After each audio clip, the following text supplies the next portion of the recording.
Random thought. Should a girlfriend do wifely duties? Hey, welcome to the show. I'm Yanni Rude. And I'm just Terrell. You ever been out somewhere and overheard two people having crazy conversations? Well, we are those people, and we've been having these conversations since college. Yep, it's the Regular Guys Random Thoughts Podcast, episode 117. Be sure to like, subscribe, rate, and leave a review. You know, this is not something that, of course, I'm just sitting around thinking about every day. You know, should a girlfriend do wifely duties? Because I have a wife, right? But this was something that obviously single people or people in unmarried relationships think about, because Queen Naja posted this on Instagram the other day. And, you know, I figured, hey, let's talk about it here, right? If you are cooking for, cleaning for, doing laundry for, doing other stuff for, doing that mouth work, doing that booty work, praying for, filling out paperwork, handling bills, congrats sis, you're being away. And guess what? It's okay. Just know it could go two ways. One way it could go is that he'll actually end up marrying you. You know why? Because real recognize real boo. You know what I'm saying? That's a real man. You're gonna do what you gotta do. The other way that it could go is if he doesn't end up marrying you and you feel like you wasted your time because he said, you know, why buy the cow when you get the milk for free? If he decides to marry you, then, you know, take your win. You got your win. If not, sis, hold on. Don't take it as a loss. You know why? You've just learned how to be the best wife you can to your actual husband who's coming next. You dig what I'm saying? You dig that? You dig that? Yeah. So much to unpack there. Yeah, like the music she has in the background promoting her song. I get it. You know, promoting music in the background, thought of controversial topic, and people are coming for her like, how long you been with that dude you with? Because y'all ain't married. Well, it's interesting the things that she considers wifely duties, and I think that's where I disagree with her. Is the wifely duties that you're doing does not apply to all husbands. Mm-hmm. Some husbands might want some of that, some don't. So whatever you did for the years you with this person that you consider wifely duties, and that relationship doesn't work out, and you need to move on to someone else, don't do those same things. Find out what he likes and then do those, because it's going to be different. But just because you're doing my laundry doesn't mean, oh, wow, you could be a good wife. Like if I change my oil, no one's looking at me like, wow, Terrell, you could be a good mechanic. It's just because you did that once or every now and then, it's not that big a deal.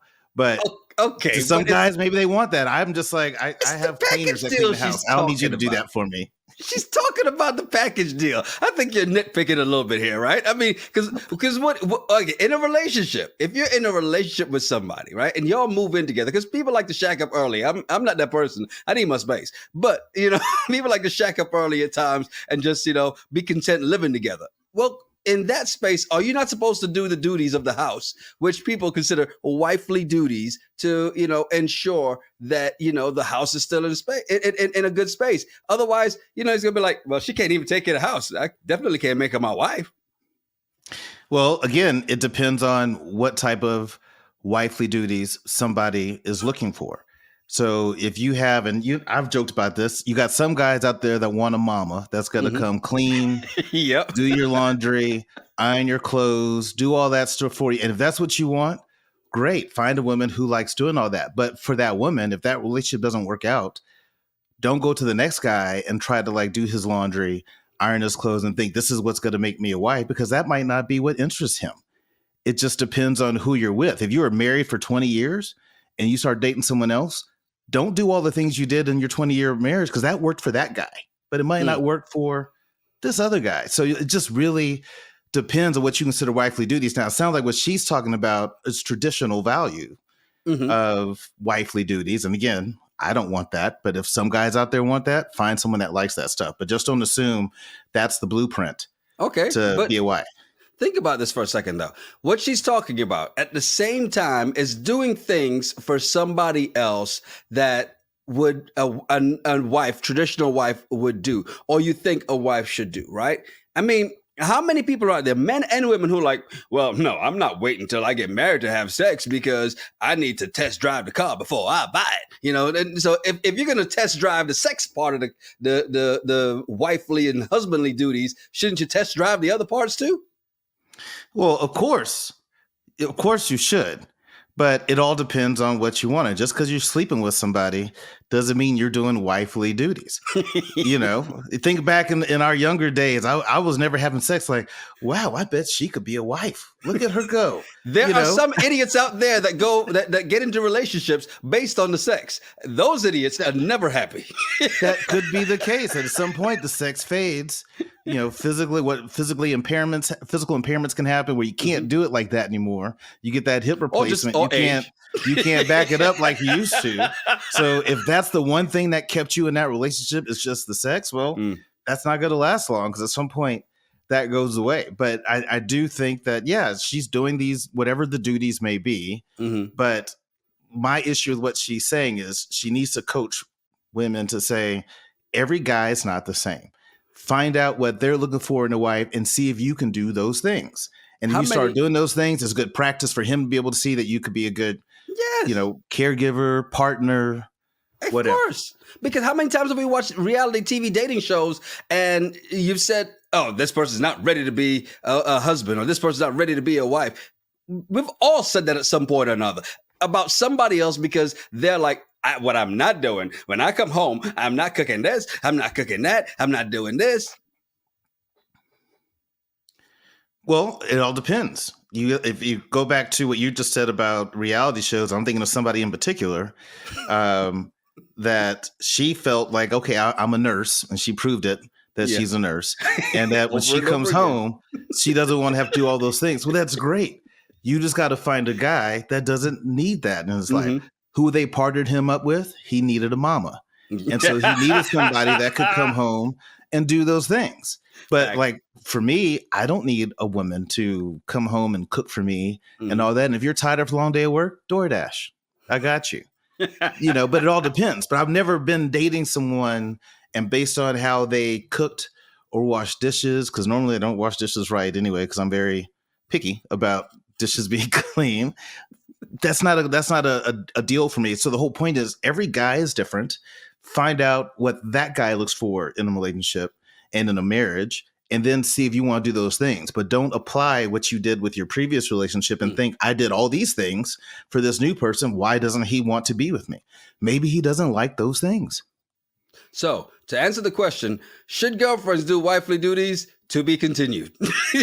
That's still, it's TBD, to be determined, depending on who you're with. Depending on who you with. Who you with and what those duties include. What does that list of duties, what are my responsibilities on this job? Yeah, because somebody's vision of a wifely duty could be, every quarter we bring in a third party. Right. And this is what I look for in a wife. Tagging the lefty. Yeah. Oh, baby, you have a headache? That's fine. Yeah. What's that show? Sister Wives? Some people have different views of what wifely duties should be. It's been a hard week at work. That's okay. Call on the lefty. What's today? Tuesday? You're up. Get in here.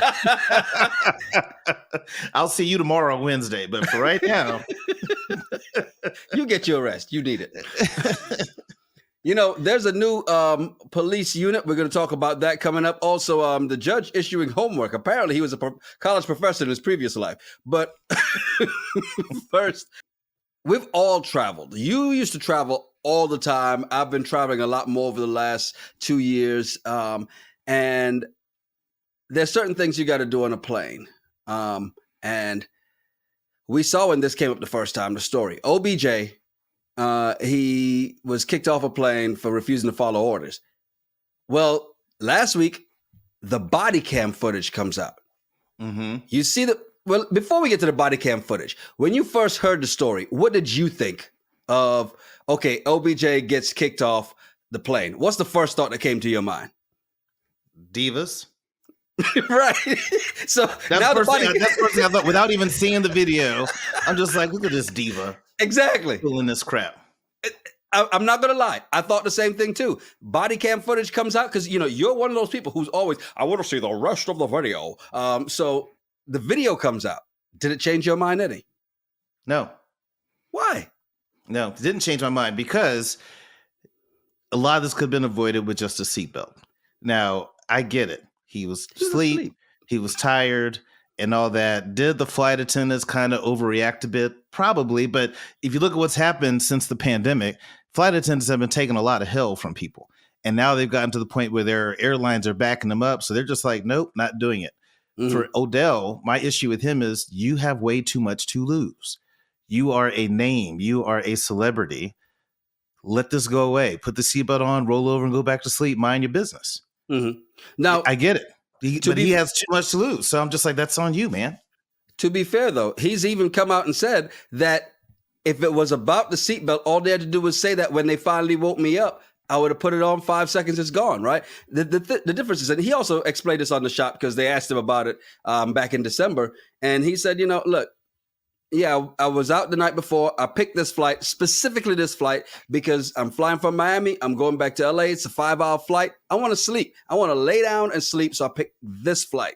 I get on this flight and it's delayed. We're sitting there for over 30 minutes delayed. And he's like, you know what? He got tired. He went to sleep. They had a hard time waking him up. Now, he's been up all night. They had a hard time waking him up. Then they called the fire and rescue in, right? So when they call the fire and rescue in, here's where the video gets to me. And this is why the video kind of changed my mind. The fire and rescue team are like, man, he's just tired. He was sleeping. He knows where he is. He's of sound mind. He's fine. Well, we don't want him on the plane. Then you're going to have to tell me, we're going to have to get everybody, we'll ask him off, but you've got to make that call. I'm not going to make that call because he's fine. He's fine to fly. So very true that I think that's where I think the flight attendants might have overreacted. Mm-hmm. Don't know what the conversations were like between the flight attendant and Odell before fire and rescue came. But once all that happened, he was just like, hey, my fault. Let me just put my seatbelt on. I won't be a problem. Mm-hmm. And if I did anything, apologize, whatever. And here's why I'm saying this. As a celebrity, you have more to lose for people to break out their phones and just go viral. Mm-hmm. You have teams that are looking at you. They already feel you're accident prone or injury prone. So they're being cautious. Now, are you going to be a PR problem because you're turning into a diva? Think about Des Bryant. When he was doing his stuff out in the streets, everybody's like, dude, what's your deal? Get your shit together, right? So again, I think Odell, you have way too much to lose. Once you land, go on social media and talk shit about your experience. Go on Yelp and say, but don't disrupt the flight for all these other people. Here's the thing about that, too. And I get that don't disrupt the flight for everybody else. And it was definitely an inconvenience for everybody else, right? Because when he's like, yeah, I'm not getting off because no. And then so they had to deplane everybody, right? And because the flight attendants were like, no, well, we definitely don't want. They're like, well, we're going to have to deplane everybody. Well, deplane everybody. So I still think it goes back to the flight attendants. And here's why.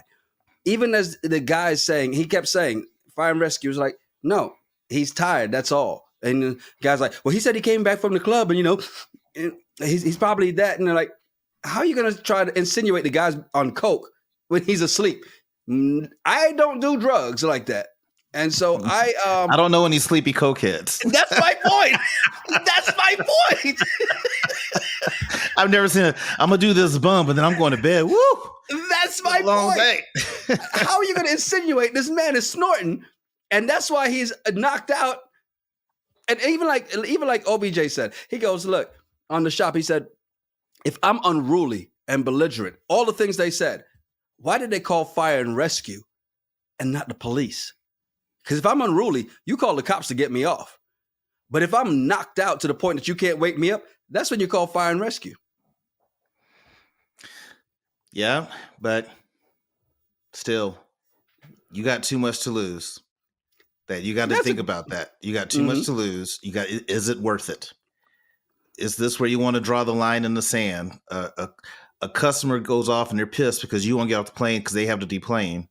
And you're going to like start yelling at that dude. Yeah, yes. I'd be mad too. If you might make me miss my connecting flight, I'm ready to go home to see my family or whatever the case may be. And you're ruining my whole day because of your shenanigans. Board. It's not worth it. And then listen to him, Mr. Man. You enjoyed the cheese board when they put you back on this plane. It's fine. You want to be mad? Be mad at them because I was asleep. I was fine. I was fine until they decided to make it an issue. Fire and rescue came on this plane. They said it was fine. They made it an issue. You want to be mad at somebody? Don't be mad at me. Don't take it out on me. And if you throw bullets this way, guess what? They coming right back. I'm not mad at OBJ for going off on that man. Mind your business. What Will Smith say on Fresh Prince? Mind your business. Mind your business. True. But again, this makes Odell look bad. No matter how you put it out there, this makes him look bad. And from a PR standpoint and your brand, it's like, is it worth it? Yeah. Are you willing to fall on this sword over this flight? No. Plan better. But you got to just think about those things when you're a celebrity and you're famous. Any incident you do, you just got to be careful of that. And I get it. At some point, you catch yourself slipping, you're tired, you're out all night. But come on, man. You got way too much to lose and too many people looking at you to see what you can do to another program. And you don't need negative media. Normally, I agree with you. I don't think this video makes him look bad. So I don't think it's bad that he, and what happened in this one, I think it made the airlines and the flight attendants look really bad. As we get to this bullshit, though, what really makes this police department look bad is this new unit they have. What is this police gangbang unit they speak of? So this is crazy because we talked about a story about cops, hooking up. So this story is nuts. It's in a suburb of Nashville. I think it's called Laverne. Apparently, there were 5 officers that had been fired, and 3 more had been suspended without pay because they were pretty much having these big sex parties, like these girls gone wild parties and all that. Now, the kicker is there's one female cop and the rest are dudes, and she is hooking up and sleeping and doing oral sex with all of them, either at work, separate sex parties, planning to do a threesome with one of the guys and his ex, like this whole huge thing. Now, at first, I'm just like, who cares what these people do? They're all consenting adults. What's the big deal? The only negative I see is don't do this at the station, at the police officer's gym, and doing oral sex in the gym. That's dumb. But if y'all want to have some girls gone wild type of crazy parties off the clock, as long as you're all consenting adults and you're safe, I see nothing wrong with this issue.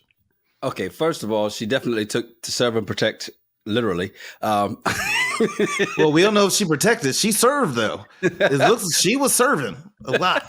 Apparently. But to hear you say, you, Mr. HR, Mr. By the Book, Mr. Hey, this is what it is, and if you're going to do this, so you're going to have a relationship, you need to report it to the office or the HR department. To hear you say this is fine as long as they're consenting adults, I'm shocked. How is this possible when these people can you think it's okay for these employees? Let's take off the fact that they're police officers. They're employees, right? And on the same job, and you're saying, oh yeah, well, if they just want to mess around, that's fine. I thought we had to report this. If I remember correctly, a couple episodes ago, that was the thought process. Report the relationship. You're not going to go to HR and be like, woo, HR, last night was wild. I got to tell you a few things. You see those 4 officers right there? I had a relationship with them last night. Well, yes. But it was a one-time deal. Well, one time last night. It was one time. But I just want to be on the up and up. No, you're not going to say that. And it's just random kind of hookups. It's not a relationship. And you're not going to report that. It's going to make you look really bad. But that's not a relationship. That's just, hey, we were out drinking, yada, yada, yada. Does it affect the workplace? Yes, it does, obviously. And I mean, apparently there are a couple of happy officers out there. But still, I mean, at the end of the day, it's called having relations for a reason because it's part of a relationship. So even if it's just a sexual relationship. How does it affect the workplace? Are they going to be like in a shootout situation? She's going to be like, cover me. He's going to be like, no, that head game last night was weak. You cover yourself. Let him cover you. He seemed really satisfied. Yeah, let him cover you. You really liked him. I didn't even get a turn. So, no.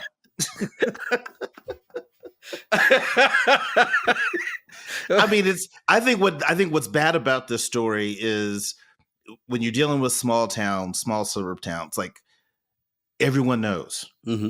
And how do you move on from that? Now, could they, all these officers that got fired, could they move, transfer? Sure, they'll be cops someplace else. But I think if you're going to have this wild sex stuff, don't do it at work. Do it off the clock. Don't cause any drama that's going to bring drama to work. So if these officers are married and their spouses don't know, well, now they do. That's going to be another problem, you know. But I think if you want to do this wild stuff, do it. Just don't do it at work. Now, there are probably a couple of police departments around the country, and more than a couple, that are going, Officer Holt, we got a spot for you over here. You know what? We're in the business of forgiveness. Yeah. Well, I'm hoping that throughout all this, she gets some help. Yeah. Because I think she might be going through some things. I mean, it's rare. You think in college you'd expect some behavior like this, not from an adult. And at one of the parties, she emptied out her weapon and then I forget what they call it, where you pull the trigger. And she just wanted to hear what it sounded like. So she puts the gun to her head and pulls the trigger knowing there's no bullets in it, just so she can hear what it sounds like. She might need some counseling. Yeah, she's going to need some, and definitely her husband's going to need some, because she's married, and he has come out and said he's sticking by her. He's going to need some counseling. Better than me. I couldn't. I know they say till death do you part, but I'm just like, sorry, you're dead to me now. You're dead to me. I couldn't do that. But yeah, a lot of people do. They stick by their partners. I don't know if they have kids. Do the kids know what happened? Does the rumor mill go around? Family, you know what I mean? If it was like, could you imagine? You get a little family reunion and you just look at her and just be like, can't believe cousin so and so is still with you after all that. Right. Because you think about that. He is, again, they're going to need a lot of counseling individually and together, especially if they decide to stick this out. So, and hopefully not on the taxpayer's dime, though, because at the end of the day, she may have been serving, but she may have forgotten the protection for everybody else. So, I'm just saying. Make good choices. Hey, for some people, she was out here doing the Lord's work. And somebody else that people are saying this as well too is this judge who in the YSL RICO case here in Atlanta, right? So there was a juror who skipped out on jury duty, because a lot of people being called for jury duties. They're picking the jurors, so that she could go on vacation. Now, he says to her, if it finds out that she's a college graduate, you're a college graduate? Say yes. All right, well, look, it's easy for me to give you the $1,000 fine and 20 days in jail. But instead of that, what I'm going to do is I'm going to do this instead. What I think I'm going to do is, in order for you to satisfy your contempt, I'm going to commute the 20 days and require you to write a 30-page paper on the importance of jury service. Here's the criteria. You'll have to do APA style. You're going to have to use at least 10 primary sources, 10 secondary sources. You're going to write at a minimum, the history of jury service, who could not serve on a jury, because that's very important, because years ago, people that look like us couldn't serve on juries. It was prohibited. I want you to talk about jury service in Georgia and discrimination at a minimum, those 4 things, okay? And you can talk about anything else you want to, in that regard. I am going to give you a date 3 weeks hence that paper needs to be submitted to me electronically. And we're going to run it through a plagiarism checker. You got to write it yourself. And then you're going to come back and talk to me about it. I think that would be fair under the circumstances, because this is that important. It's that important, Terrell. No. So here's the thing. Question is, did she go to the Dominican Republic for work, or was it personal? Because she said it was for work. That's why she was going to the Dominican Republic. It was for a business trip. It's jury duty. You said what? It's jury duty. They don't care. I get it. But if she's going for work, I would counter his message, be like, well, sir, as a young African American in the business world, you know how critical it is to get to some of these levels and to be able to maintain it. I have to do certain things to take care of me and my family. This business trip was important. And I communicated that to the jurors or the selection committee that this is already booked. I have to be able to go to this. I can't leave it. So I would do a whole paper on that and be like, hey, sorry. Now, to be fair, if he scoured her social media and found her in her bikini taking shots, I'm sure that business trip wasn't that kind of business trip. Okay. She could be closing deal. It could be a sales trip. She has to go spoil some clients, get some shots. And then before she left, they wrote up a contract for $100 million deal for the company. She's going to hit her quota. You got to do that sometimes. I get it. But oh, really? I think this is an overreach. I'd rather just here's the fine. I'll take 20 days of PTO and sit in jail. And let's just do that. Here's what the thing about it. It's the same amount of time. You write a paper. And I get what he was doing here. Now, because here's the thing. There were a lot of people who agree with you and were saying stuff like, just give me my 20 days, sir. And even somebody else was like, hey, just give me the 20 because, get somebody else to do it. They're missing the point. What he's trying to give here is what's missing a lot in today's world, which is an understanding of the past. And what was a part of the past? The fact that we couldn't be on jury duty. It's like, people don't understand the importance of voting sometimes. And I think this is, for him, this is not just about her. Her doing this. One, he knew what this was going to do. It's going to bring the importance of jury duty to a lot of other people. So that, here it is. You're not having you being tried by a bunch of people who don't look like you. Instead, you get judged by a jury of your peers, right? So he's, again, stressing the importance, just like the importance of voting. I don't see anything wrong in this because this is something that as she learns all this, she's going to pass this on to her people as well, too. Begrudgingly, they're not going to want to hear it because they'd rather be in the DR too. But at least pass that knowledge down one way or another, any way you can, by any means necessary. I'm all for Judge X. Go ahead. Overreach. It's an overreach. He could have got the same result because this whole story went viral. Now, once she writes her 30-page paper, are you going to read it? No. None of us are going to read it. None of us care. After this headline is over with, we're going to be focused on something different. I can't wait to read what she comes up with. I don't give a shit. But he could have chastised her and said that whole thing and said, do you understand why this is important? And then said, you know what? Instead of 20 days, 5 days, whatever. But I've not written a paper, let alone a 30-page paper, in decades. And I would rather sit in jail than have to write a 30-page paper, personally. Now, if he said you got to come back in 3 weeks with a 1-hour oral presentation, oh, okay, fine. I'll do that. I'll do slides. I'll do the whole thing. But a 30-page paper, I'd rather be in jail. See, like Bobby Light said, man, everybody's saying give me the 20 days, probably has never been to jail. And if you have, you're being sarcastic. Say, yeah, I'll write an extra 5 pages and make it 35 pages. 3 weeks is more than enough time to write that. You got 3 weeks, the same amount of time to be in jail. But 20 days in contempt. You're not like in Oz. I mean, it's a different type of jail. You're not out there with the gang units and you got to go find the black gangs and get with your people for 20 days so you can survive. It's not that type of jail. So I have spent the night in jail. One night. It sucked. I get it. But it's would you like to add 19 more to that, sir? But it's not like that. The ones that I did, had I been able to like plan to go to jail for 20 days and be like, hey, let me set this up. Let me put my out of office on. I'm going to make sure I turn my AC down as low so I don't waste any electricity utilities. And then I'm going to spend 20 days. I'm going to hit some push-ups. I'm going to try to get right with myself. Just take the time to do better. 21 days, create a habit. You're there for 20 days. If you did 100 push-ups every day for 20 days, you do another day. Now it's a habit. 21 days, create a habit. So there's a more positive I can get out of that. All this better than writing a 30-page paper for me. CSC 17 says, I respect that, Judge. Our people need to take things seriously because back then, black people didn't have a right to vote or even serve on the jury. Time for that history lesson. See, understand and exactly back then, what I'm black saying. people didn't have jobs where their business required them to go to the Dominican Republic.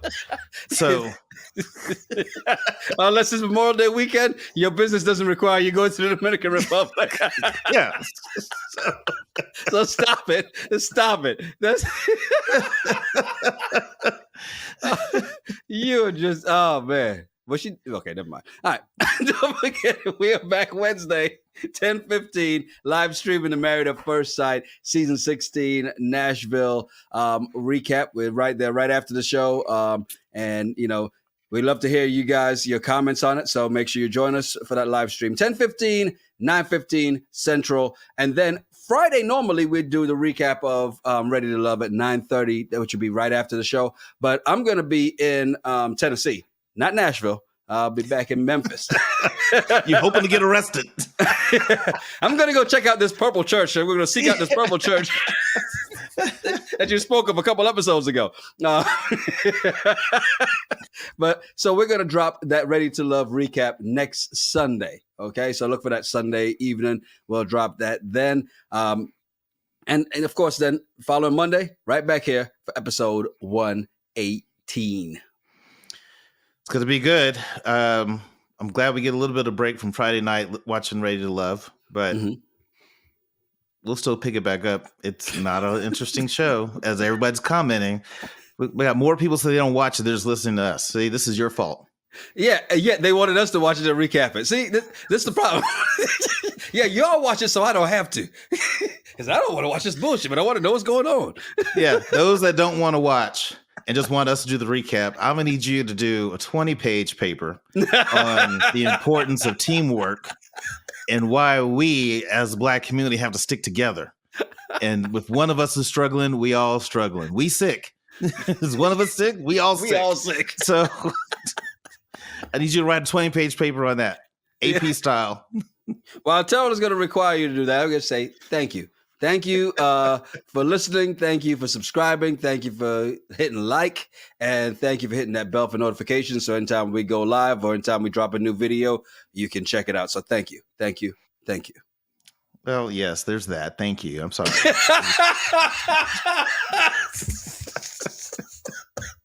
Hey, I'm Yanni Rude.